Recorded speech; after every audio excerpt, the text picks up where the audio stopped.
자, 지난 시간에서 사용자 현상의 탐구, 그 중에 사용자 탐구 절차와 태도 하도록 하겠습니다. 탐구 절차, 그 다음에 탐구하는데 어떠한 태도가 필요한지, 윤리적 측면에서 우리가 잘못하면 안 되는 게 뭐가 있는지, 가장 중요한 건 탐구 절차라고 봐요. 이 탐구 절차가 시험에 자주 나오는 내용이기 때문에 여러분들 관심 있게 봐주시기 바랍니다.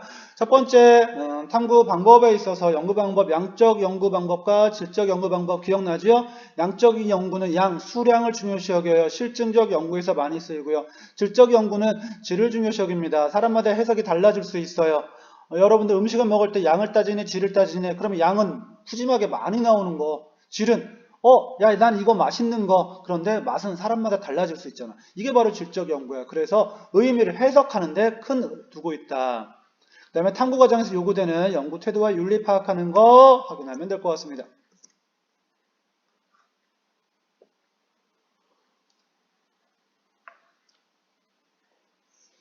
자, 다른 연구자의 자료를 보고 어떻게 활용해야 되는지 말해보자. 자신이 탐구하는 내용을 명확하게 정리하고자 할 때 다른 사람 거 활용하고요. 기존 연구 결과를 파악하고자 할 때, 그 다음에 자신의 조사 결과를 기존 연구 결과랑 비교할 때 문헌 연구로 해서 활용한다는 얘기죠. 자, 용돈 받은 것으로 필요한 것을 사야지, 아르바이트에서 번 돈으로 필요한 것을 사야지. 두 개 각각 다르네. 용돈 받은 것으로 필요한 거 산대요. 아르바이트에서 번 돈으로 필요한 걸 산대요. 자, 용돈 받은 것으로 물건을 사는 사람의 요거 보세요. 그걸 뭐라 그러니 이거? 카트. 엄청나게 가득 쌓였죠. 아르바이트에서 내가 번 돈으로 사야지 했더니 많이 안 샀어. 이 글을 보면서 우리가 연구를 한다 그러면 어떤 연구를 할 수 있을까?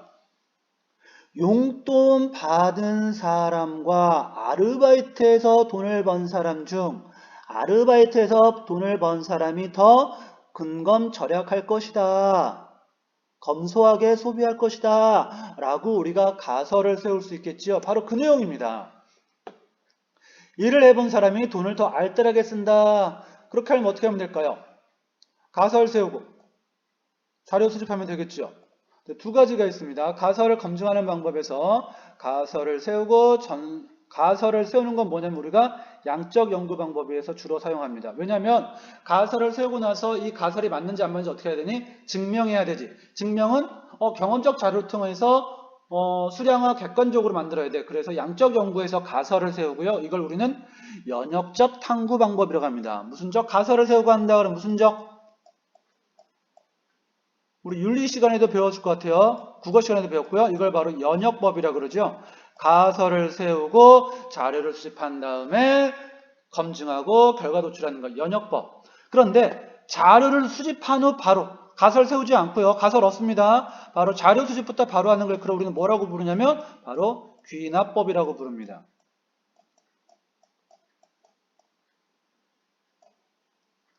이거는 뭐냐면 가설을 세우지 않고 실제 여러 가지 자료를 수집해서 그걸 바탕으로 결론을 도출하는 거야. 이건 주로 무슨 연구에서 많이 사용하냐면요.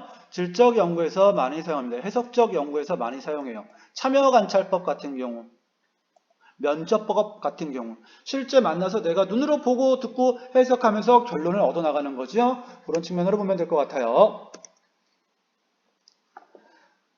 자, 문제 제기하고 그에 대한 결론을 도출하는 과정, 그걸 우리는 탐구 과정이라고 부른다. 그러기 위해서는 연구 설계를 해야 되죠.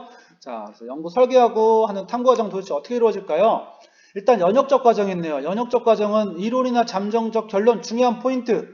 잠정적인 결론이 뭐냐면 아직 결론 내지 않은 거야. 검증을 안 거쳤어. 이걸 바로 다른 말로 뭐라고 한다? 가설이라고 한다. 즉, 가설을 세워놓고 어떤 문제가 있으면 이 문제를 인식하고 나서 가설을 세워요.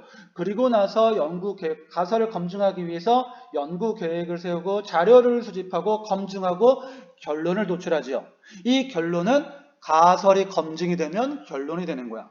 그래서 아직 검증되지 않았기 때문에 잠정적 결론이야. 그걸 우리는 뭐라고 부른다? 가설이라고 부른다. 따라서 가설은 무슨적 과정에서 연역적 과정에서 주로라고 했어요. 양적 연구 과정에서 많이 씁니다. 귀납적 과정은 가설 없습니다. 구체적인 사례에서부터 자료 수집부터 바로 시작을 한다. 그래서 주로 해석적 연구나 질적 연구에서 사용을 한다라는 중요한 포인트. 이 두 가지 연역적 과정과 귀납적 과정 꼭 기억해둬야 합니다. 자, 양적 연구는 양적 연구 아까 했지요. 가설 세웠네. 가설 세웠으면 무슨 적? 연역적 그래서 양적 연구에서만 사용되는 것이 아니라 다른 말로 하면 실증적 연구, 그 다음에 또 다른 말로 연역법을 사용한다고 합니다. 나머지는 다 똑같아요. 가설 설정. 이 가설 설정을 다른 말로 아까 있잖아. 잠정적인 결론, 그거 중요한 포인트. 양적 연구 방법의 탐구 절차. 그러면 뒤에 나오면 이제 질적 연구 방법이 나올 텐데 뭐가 빠져 있을까? 추측해보자. 질적 연구 방법 가면 이 6개 단계 중에 뭐가 빠져 있어? 그렇지. 뭐가 없니? 가설 설정이 없네요. 문제 인식하고 바로 연구 설계한 다음에 바로 어떻게 하는 거야? 자료를 수집하는 거야. 가설이 없다라는 거. 질적 연구 가설이 없어요. 그러면 해석자 연구에서 사용되고요. 연역법이니 귀납법이니? 그렇지. 귀납법이다. 이거 여러분들 구별해 줬으면 좋겠습니다. 나머지 연구 절차는 똑같습니다. 하나 더 한다면 결론은 심층적인 의미를 해석한다라는 게 질적 연구 방법의 특징이 되겠네요. 넘어갑니다. 고등학생의 스마트폰 사용 문제를 연구한다면 여러분들이 이제 고등학생들이 스마트폰을 쓰면 스트레스 해소도 되고요. 스마트폰을 통해 가지고 SNS로 친구랑 인간관계도 만들고요. 공부할 때 모르는 거 있으면 스마트폰 바로 들어가서 네이버 지식인 검색하면 다양한 정보들을 얻을 수 있고요. 공부하는 데 도움도 될 수 있지만 공부에 또 방해가 되기도 하죠. 왜? 게임에 빠지면 다른 사람하고 만나지도 않아. 자, 고등학생들의 스마트폰 과연 어떤 측면에 있을까요? 그래서 주제를 정해봤습니다. 청소년 스마트폰의 친구 관계에 어떤 영향을 주는가? 스마트폰 사용이 학업에 방해가 되는가? 자, 이거는 좀 볼 수 있겠다. 사용이 학업에 방해되는가? 그러면 성적이 올랐냐, 낮아졌냐? 성적, 측정할 수 있죠. 수량화, 수치할 수 있죠. 그렇다면 이건 무슨 적 연구에서 쓸 수 있는 문제제기일까? 이건 문제제기야. 그렇죠. 실증적 연구, 양적 연구에서 쓰이는 문제제기라고 볼 수 있겠죠. 이거는 삶의 어떤 의미인가? 의미라니까 해석적 연구에서 사용될 수 있는 문제제기일 겁니다.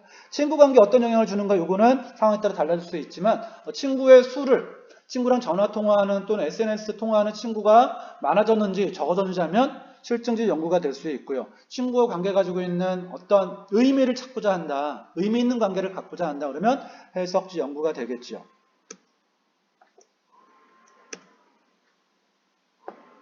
자, 보자. 청소년 스마트폰 친구 관계 어떤 영향을 주는가? 연구 문제 인식. 양적 연구에서 한다고 되어 있네. 결국 친구의 수를 파악하면 되겠죠. 그죠? 또는 친구랑 얼마나 그 친구들하고 연락을 자주 하는지 연락 횟수로 하면 양적 연구가 될 수 있겠어요. 그 다음에 청소년 스마트폰 자녀와의 친구 관계가 가까워질 것이다. 이렇게 나왔고요. 연구 설계하고요. 연구 대상하고요. 조작적 정의, 개념의 조작적 정의 필요하지. 왜? 친구와의 관계니까. 친구와의 친한 정도를 정한다. 그래서 일주일간 스마트폰 사용 시간으로 친구의 친한 정도, 나는 걔랑 얼마나 친해졌어요? 친구랑 그걸 자기 스스로 체크리스트에 체크하는 것 같아요. 독립변수, 원인이죠? 종속변수는 결과, 스마트폰 사용해서 원인이 되면 독립변수, 종속변수 만들어서 하겠다. 자, 자료수평 문헌 연구법하고 질문지법으로 하겠다.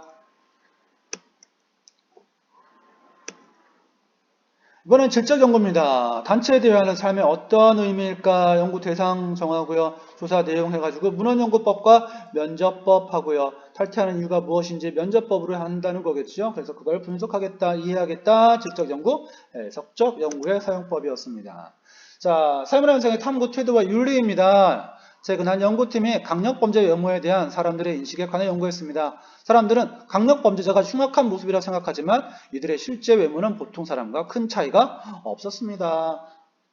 라고 결론을 냈대요. 그런데 만약 강력범죄자가 외모에 대한 편견을 가지고 있다면 연구 결과가 달라질 수 있겠죠. 편견을 가지고 연구하면 달라질 수 있습니다. 왜? 강력 범죄자가 흉악한 모습이 아니라는 자료는 채택하지 않으실 거든. 연구자가 채택을 하는지 채택하지 않는지는 연구자의 마음이야. 그때 필요한 연구자의 태도가 필요하죠. 이제 그게 바로 윤리와 태도적인 측면이야. 이제 배워야 될 내용이죠. 봅시다. 첫 번째, 사용례시 연구하기 위해서는 객관적 태도입니다. 내 입장에서 생각하면 안 돼요. 연구자의 편견이나 고정관념, 자신의 이해관계가 들어가면 안 되고 누구의 관점에서? 제3자의 관점에서 누구나 모든 사람들이 다 봐도 인정해 줄 수 있는, 그래서 객관적인 태도. 그래서 자신만의 가치가 개입되면 안 돼요. 그래서 다른 말로 가치 중립성도 필요한 것이다. 같이 연결지어라. 이게 무슨적 태도? 객관적 태도. 누구의 입장에서? 제3자의 입장에서 누가 봐도 인정할 수 있는 그러한 태도로 연구에 임해라. 다음은 개방적 태도. 말 그대로 개방적은 열려있는 자세입니다. 열려있는 자세가 뭐냐면 다른 연구자의 비판을 내가 받아들일 수 있는 거야. 다른 연구자 비판을 내가 받아들일 수 있는 것. 그 다음에 여러 가능성을 가지고 자신의 주장을 검토하는 거죠. 다양한 방법이 있을 거야 라면서 그 가능성을 하나하나 다 인정해 주면서 연구하는 태도가 필요합니다. 마지막으로 무조건 인정하거나 배격하지 않는 것. 그래서 개방적 태도. 다음은 상대주의적 태도입니다. 사회문화 현상에서 뒤에 가면 문화 상대주의가 나오는데요. 상대주의적은 뭐냐면 상대방의 입장에서 그 문화에 해당 상대 사회 집단의 맥락에서 그 사회 문화적인 입장에서 사회 현상을 이해해야 된다. 즉 해당 집단이나 사회 고유한 맥락 속에서 형성된 것임을 인정해야 된다. 우리가 미국에 가서 미국의 사회문화 현상을 연구한다 그러면 미국 사회 문화에 맞는 상대방의 입장에서 그 문화를 연구해야 된다는 거야. 우리 눈으로 연구하면 될까 안 될까? 안 되겠죠. 완전히 잘못된 거겠죠. 지금은 보신탕이라고 해서 먹는 사람들이 많이 줄어들긴 했지만 프랑스에 있는 사람들이 우리나라에 와가지고 한국의 보신탕 문화는 미개한 문화입니다. 아주 천박한 문화예요. 문화적으로 굉장히 수준이 낮은 나라입니다. 라고 프랑스 사람이 우리나라에 와서 연구하고 연구 논문을 발표했어요. 이거 문제점이 뭘까? 프랑스인의 입장에서 우리나라를 연구한 거야. 그러면 우리나라에서 왜 보신탕이라는 개고기를 먹었는지 옛날 역사 시대부터 삼국 시대부터 들어가서 역사적인 배경과 여름에 매우 무덥고 습기가 많아서 사람들이 에너지 소모가 굉장히 크지요. 그런데 단백질을 보충해서 단백질이 없어. 그래서 가장 키우기 쉬웠던 게 뭘까? 그래서 강아지. 그런 측면에서 살아남기 위해서 어쩔 수 없이 먹었던 강아지. 그런 측면에서 본다면 아주 미개한 문화라고 할 수는 없겠지요. 즉 상대방의 문화에서 상대방의 역사적 자연환경적 문화에서 그 문화를 이해하려는 태도가 필요하다. 이게 바로 상대주의적 태도. 다음은 성찰적 태도는 뭐냐면요. 내가 연구하는 과정이 제대로 됐는지 살펴보는 거예요. 내가 연구를 하는데 혹시 내가 연구하는 과정에서 잘못된 건 없나? 내가 실수한 건 없나? 성찰, 반성적 태도로 갑니다. 내 실수나 내가 잘못한 게 있는지 받아들이는 거. 그래서 그걸 찾아보는 거. 의문이나 반성을 통하는 그런 게 바로 뭐냐면 성찰적 태도이다. 가치 중립. 아까 객관적 태도가 필요하겠죠? 객관적으로 제3자의 입장에서 자신의 주관이나 가치가 들어가면 된다, 안 된다? 안 된다. 그래서 연구의 왜곡, 그래서 가치 중립은 매우 중요하다. 베버가 얘기한 것 중에 이긴 나와 봅니다. 가치 중립의 중요성. 연구자도 사회 속의 행위자이기 때문에 연구 과정에서 연구자의 가치나 감정이 개입될 가능성이 큽니다. 왜? 우리가 연구하고자 하는 사회 현상도 그 사회 현상 안에 이미 연구자가 포함되어 있지요. 그래서 그 연구자도 자기가 연구하고자 하는 대상인 사회 현상으로부터 자유로울 수가 없어. 이미 내가 연구하고자 하는 대한민국의 사회문화 현상을 연구하자고 한다면 나도 대한민국의 사회문화에 영향을 받은 존재야. 그래서 엄격하게 가치 중립을 지키기 어렵다. 그래서 가치 중립이 지키기 어렵다면 어떻게 해야 됩니까? 체계적인 방법으로 자료를 분석하고 합리적으로 분석하고 논리적으로 결론을 도출해서 연구자 가치 개입을 막아야 한다. 중요한 내용입니다. 왜 연구자가 가치 중립이 어렵냐? 연구자 자신도 사회 현상에 포함되어 있기 때문에 사회로부터 그 가치가 자유롭지 않다. 베버의 논리인데요. 시험에 많이 나왔던 내용입니다. 연구자의 주관이나 가치가 개입되는 걸 가치 개입. 가치 개입 하면 될까요? 안 될까요? 안 되겠죠. 하지만 가치 개입이 가능한 상황이 있습니다. 연구 문제와 연구 목적. 그 다음에 연구 결과를 어디에다 활용해 주세요. 이거는 연구자가 가치 개입을 해서 자신이 정하는 거야. 이번에 문제 제기는 이거 심각한 것 같아. 난 이런 문제를 연구해야지. 청소년의 스마트폰 문제는 굉장히 심각해. 애들이 너무 게임이 중독되어 있잖아. 라고 선정한 거, 내 가치가 벌써 개입되어 있지요. 맞아요. 문제 제기하고 연구 문제하고 연구 목적 선정하는 건 내가 정하는 거, 내 가치가 들어갈 수밖에 없어. 연구 결과도 내 가치, 결과를 활용하는 것, 활용하는 정책 제안하는 것도 어디에다 쓰면 좋을까라고 하는 건 내 가치관에 개입될 수밖에 없는 거야. 마찬가지입니다. 여러분들, 이 부분은 가치 개입이 가능한 상황 시험에 자주 나옵니다. 선생님 별표 냈습니다. 별표. 자, 연구 대상을 제할 때 윤리 문제 중요하지. 연구 대상에 좀 굵은 글씨 나왔습니다. 인권 침해하면 안 되고요. 그 다음에 연구 대상자를 선정할 때 강제하면 안 되겠죠. 자발적으로 참여하도록 하고요. 이런 연구를 하고자 합니다. 이런 연구 대상자가 되어두시겠어요? 사전에 허락을 구하고요. 네, 연구 목적과 방법은 이렇습니다. 그런데 연구 목적을 절대 수집하지, 목적을 속이지는 않을게요. 그리고 목적을 속이고 자료를 수집하지도 않겠습니다. 그리고 연구 대상자의 개인적인 정보, 사생활은 제가 철저하게 지켜드릴게요. 연구 대상자 선정할 때 윤리 문제였고요. 연구 과정과 결과 활용에서 연구 문제입니다. 결과 활용 아무데나 쓰면 안 되겠죠? 편파적으로 수집하거나 의도적으로 조작하면 안 됩니다. 연구 결과를 확대하거나 축소해서 왜곡해도 안 되고요. 연구 결과를 보고할 때 타인의 연구 결과를 마음대로 써가지고 사용하면 된다, 안 된다? 안 된다. 그 다음에 정책 제안 시 사회 다수에게 악영향을 미치거나 비윤리적으로 사용되지 않도록 고려해야 한다. 자, 가와 나는 각각 같이 개비되어 있습니다. 문제점이 뭘까요?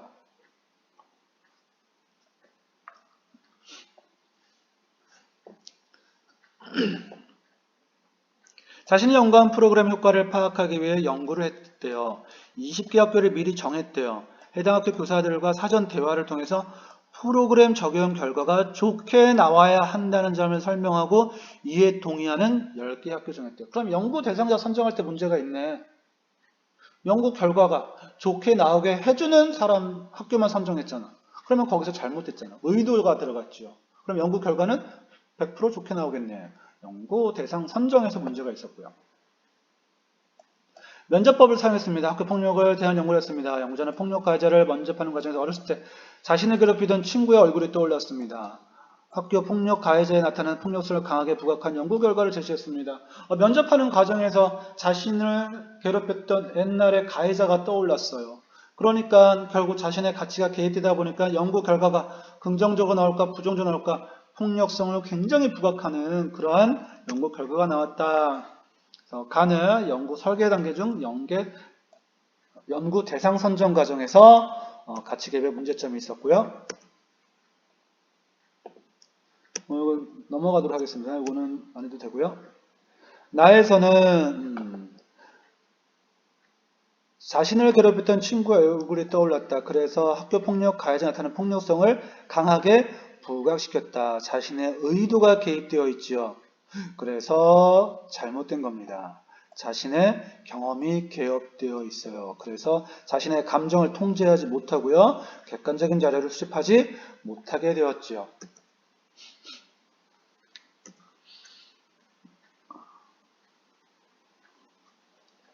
자, 이거는 쌤이 지난 시간에 얘기했던 거죠. 이것도 연구 윤리 문제입니다.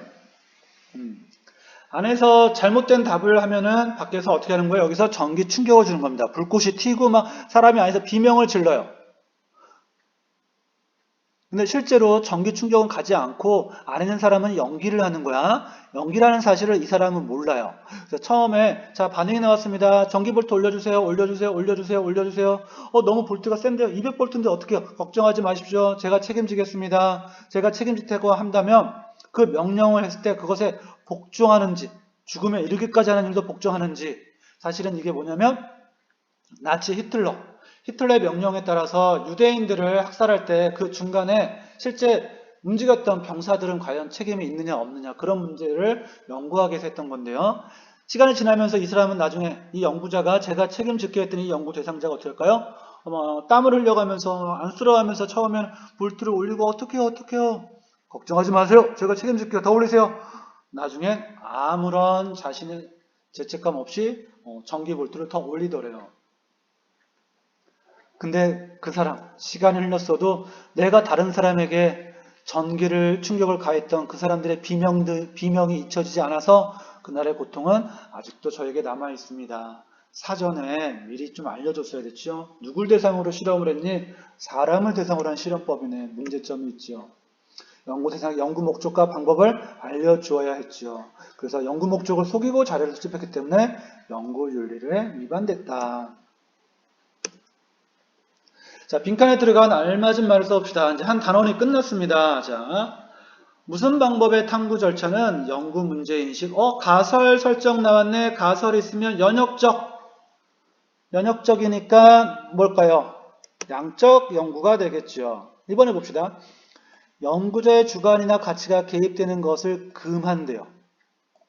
주로 자료 수집, 자료 분석, 결론 도출 단계에서 연구자의 가치가 개입되는 걸 금지하는 것. 가치, 중립. 두 가지다. 가치, 중립이었습니다. 다음 문제. 연결하는 거네요. 성찰적 태도는 어디로 가면 될까요? 성찰적 태도, 반성하는 거. 왜 이럴까? 한 번 더 살펴봐요. 한 번 더 살펴 현상의 이면의 의미를 파악해보는 거. 개방적 태도는 열려있는 거, 비판, 허락하는 거. 객관적 태도는 제3자의 관점이었고요. 상대주의적 태도는 다른 사회 현상, 그 사회 현상의 입장에서 맥락을 고려해라. 이렇게 연결되면 되겠습니다. 다음에서 부각되는 사회문화 현상의 특징으로 가장 적절한 것은, 여러분 한번 풀어봅시다. 15초 줄게요.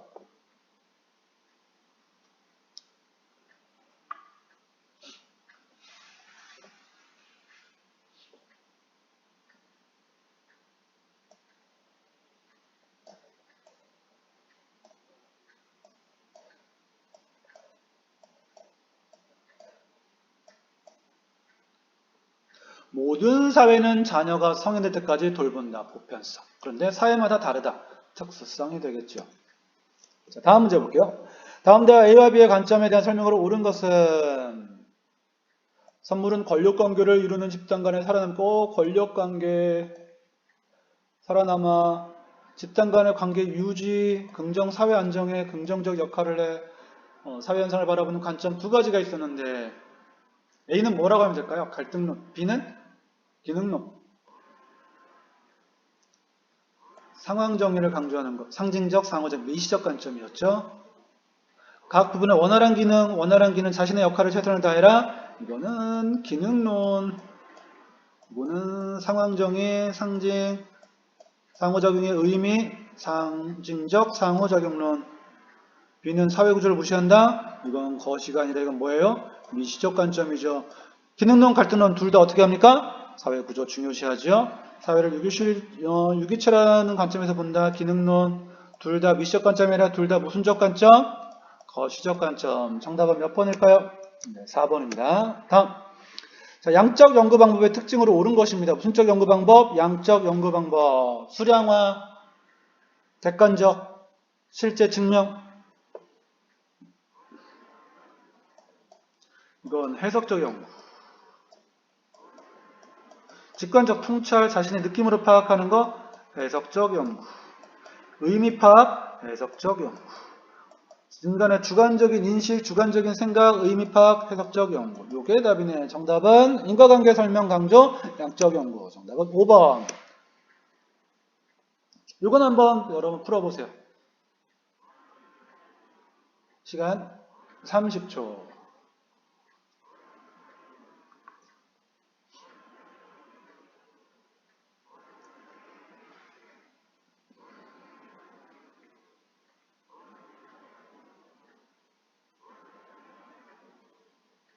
정답은 몇 번일까요?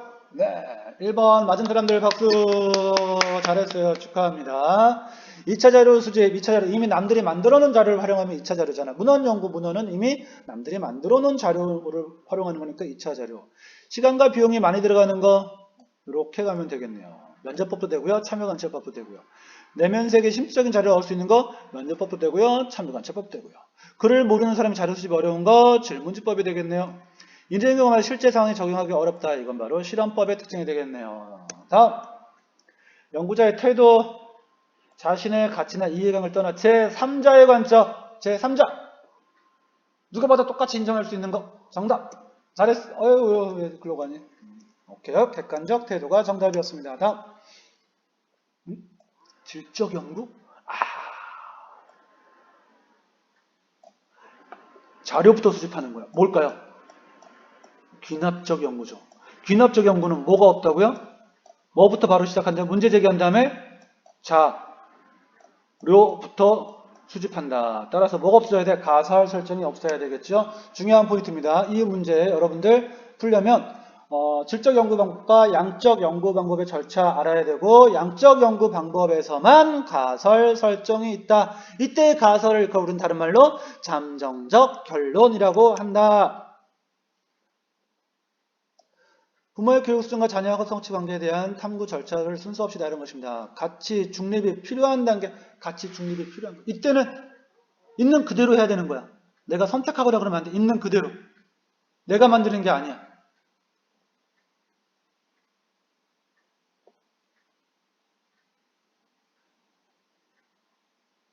한번 보세요. 풀어보세요.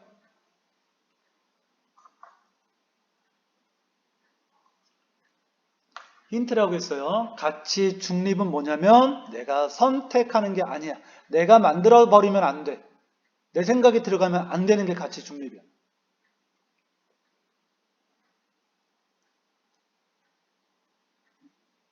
사장님, 정답은 몇 번일까요? 가치 중립에 필요한 거 디귿 의율. 왜? 선행 연구 검토하는 거, 다른 사람이 있는 문헌 연구할 때 내 가치가 개입될 수 있죠. 됐나요? 다음, 가설 누가 세우니? 내가 세우잖아. 그지? 자료 수집하는 거, 이거는 있는 그대로 해야지. 내가 내 눈에 나온 자료를 가지고 내가 마음대로 바꿔버리면 돼? 안 돼? 안 되잖아. 가치 중립. 있는 그대로. 그 다음에 자료 분석해서 가설이 맞는지 틀린지 판단하는 거. 자료를 분석했더니 가설이 틀렸어. 내 마음대로 틀렸다고 판단하면 돼? 안 돼? 안 되죠. 분석해서 검증한 결과 그대로 판단해야 되잖아. 그래서 가치 중립이 필요합니다. 7번의 답은 5번이었습니다. 다음 자리 같은 사용문의 특성을 찾아 적어보시오.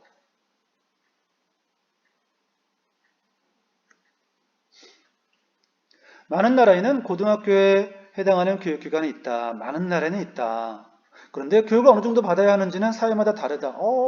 많은 나라는 다 교육기관이 있어요. 고등학교 교육기관이 있어요. 그런데 어디까지 받아야 하는지는 사회마다 다르다. 일단 여기서 쌤은 하나 찾았는데, 여기서 보편성, 사회마다 다르다. 특수성. 그죠? 고등학교 진학률이 30% 미만인 경우도 있고 90% 이상인 경우도 있다. 대학 진학에 대한 의견도 사회마다 다르다. 그래서 스트레스도 차이가 난다. 그럼에도 대부분 나라는 학교에서 지식이나 가치를 가르치려고 한다. 그러면 어떻게 대하면 될까요? 보편성과 특수성. 다른 나라 예측하기가 쉽다 어렵다. 각 나라마다 다르니까 예측하기가 어렵지요. 살아가는데 필요한 것을 가르치려고 한다. 가치가 들어갔다. 세 가지 다 찾네. 인간의 의도가 들어갔고요. 보편성과 특수성이 공존하고요. 확률의 원리가 작용하기 때문에 예측하기가 어렵다. 왜? 각 사회마다 다르니까 쉽게 예측하기가 어렵다라고 하면 될 것 같습니다. 자, 다음 시간에는요. 사회문제 탐구지요. 이제 사회문제 탐구 시간에 할 건 이제 가치 탐구 태도와 관련된 거를 EBS 동영상으로 시청을 하고 쌤이 조금씩 요약을 해주겠지요.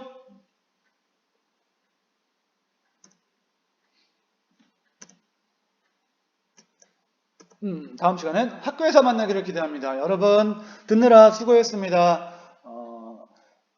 제 수업이 EBS가 있어서 영상이 길다고 해서 불평하는 학생들이 있어서 제가 음성 녹음한 요거는 시간을 최대한 짧게도 하려고 노력했습니다. 30분 내에 끝내려고 했는데요. 현재 시간 29분 05초를 지나고 있습니다. 끝낼게요. 수고했습니다. 화이팅! 바이바이!